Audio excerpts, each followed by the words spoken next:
Okay, we got the copper in there. You can see the one for the relief coming out of the pressure switch there in the dark because of the sun. Let me find it. Oh, there we go. You can see I went ahead and routed it up and around and then down under the frame. Came up through the same hole here and then on up to the head. And then you just make sure that it's not rubbing anywhere. And I've got clearance there underneath, and you can see right up under there and in between. So nothing's rubbing, all good and tight. Nice clean installation there. Keep it out of the way, won't get hung up on stuff. Anyway, I'm going to finish the last bit of wire. We've got a couple chunks of number 10 here that we're going to use to go between the pressure switch and the motor here. The motor already had a pigtail on it here, and these are, I don't know, number 14. They're pretty small, and that's the way it came from the factory. So this number 10 here is plenty to go between the switch and the pigtail. And then wire it up, and then I got to figure out some kind of a bleeder on the bottom of this tank. It used to be hooked to my system, so it had that copper tube that went to the auto bleeder. Anyway, I think he bought a little ball valve, so we're going to go ahead and put the ball valve on there. And then I'll drag an extension cord. Well, let's see, I guess I got to put the belt on and adjust it, and then I'll drag my big welding extension cord over here for my stick welder and light it up and see what it does. Okay, we got the wires run here to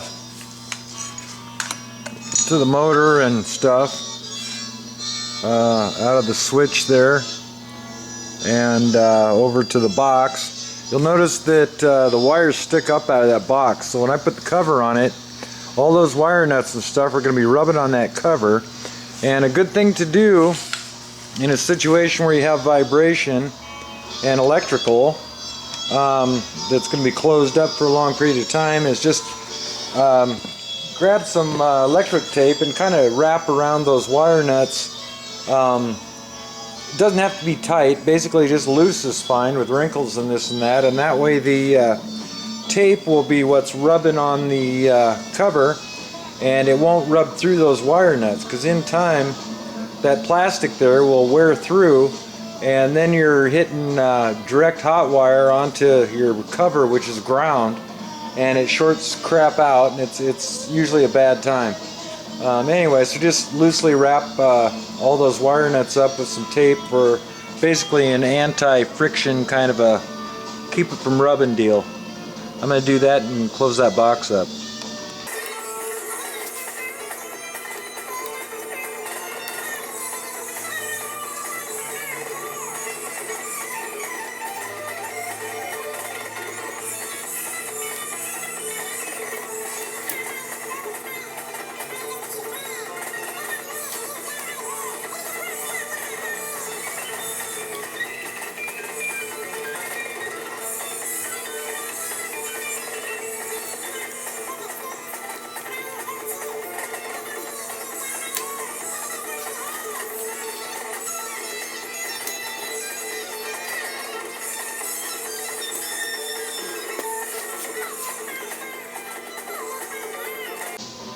Okay, I stuck the belt on there, and when we took this apart, we noticed that the belt was riding up here on the pump pulley, about a 1/4 inch off. It wasn't in the grooves in the pulley, and something you always want to do when you're putting belts on and stuff like that is to check the alignment. And anyway, if you go across, it's just a straight edge hunk of steel,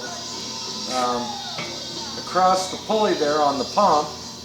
Then I come down to the pulley here on the motor. I think you can probably see that. I'll turn it a little bit. The right distance out.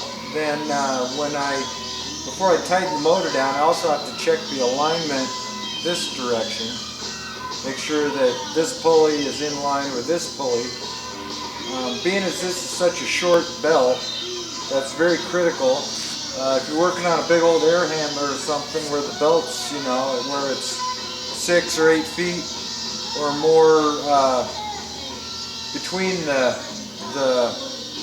drive and the pump or the fan or whatever it may be, you can get away with a tiny bit off and it still won't eat your belts up too bad, but that's a tiny bit. You still want to go at it with a straight edge or laser if you're more into the technology end of things. But with what I do, generally I don't have that kind of tool, so I grab a big old straight edge of some sort. Or a string line will work if you want to go that route. You can run a string line off the far side of this pulley, bring it down until it just touches the near side, and see where you're at on the shiv on your motor. Anyway, we're off by probably 3/16, give or take. And so I'm going to have to pull this out, probably just an Allen, and it's keyed, and then it has an Allen set to keep it from walking. So I'll pull that out and then go about adjusting the tension here. Okay, we're going to line that pulley up there, and we'll see how that goes. Basically use a straight edge, and what I got is I went ahead and tightened the motor up a little bit on this one corner, which would allow me to pivot it or whatever I needed to make sure that this pulley is in alignment with the pump. What we have is the edge of the belt. When the belt's in the grooves on the pulley, the edge of the belt to the outside edge of the pulley is exactly 1/2 inch. And so go ahead and put the straight edge up, and then we measure between the belt and where our straight edge ends up, and we're exactly 1/2 inch. And that means this pulley and this pulley are both in and out the same distance on the axis. And so now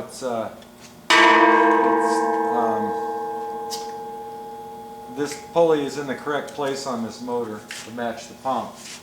And also, if I look at it and I look at the distance down between my straight edge and the two edges of this pulley, it's perfectly straight. So everything's in line and the right distance and tightened down, and we have pretty good snugness on the belt, not too tight. It pretty easily flexes a little more than 1/2 or right at 1/2 inch, and we're looking at maybe 18 inches here on the distance between the two axles. So we ought to be good to go with that. I'm going to go ahead and tighten the rest of these bolts down on this motor, and then take a quick look and make sure everything's the same. And then I'll throw a valve on that bleeder down below, and we'll fire it up. Well, I grabbed one of my extension cords for my stick welder. Basically, you can see it's a 50 amp receptacle on one end and a 50 amp plug on the other end, wired to a big chunk of this gray loop here, which is number 3. Anyway, I've got this one, and then I have another one made up with some house drop wire and stuff, so I got a total of about 50 feet of extension cord to use with the stick welder. Anyway, I'll go plug this in the wall, and then we can plug this compressor in and see how she flies.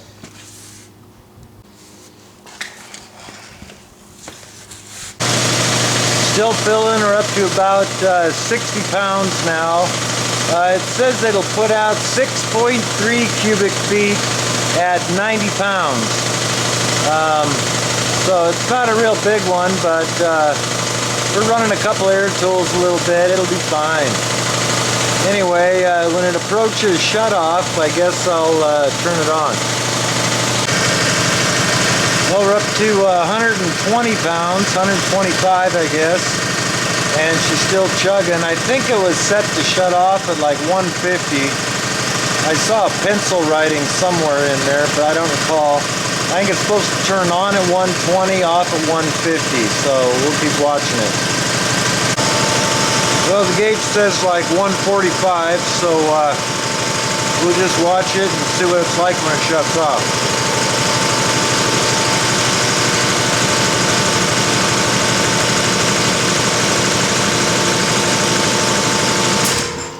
There we go. Now, I didn't hear a bleed off of that thing, so that's a bad thing. We're going to have to figure out why that don't work.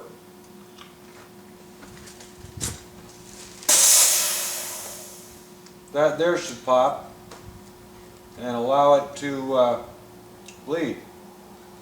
And I don't know what the deal is there. Maybe it's an adjustment.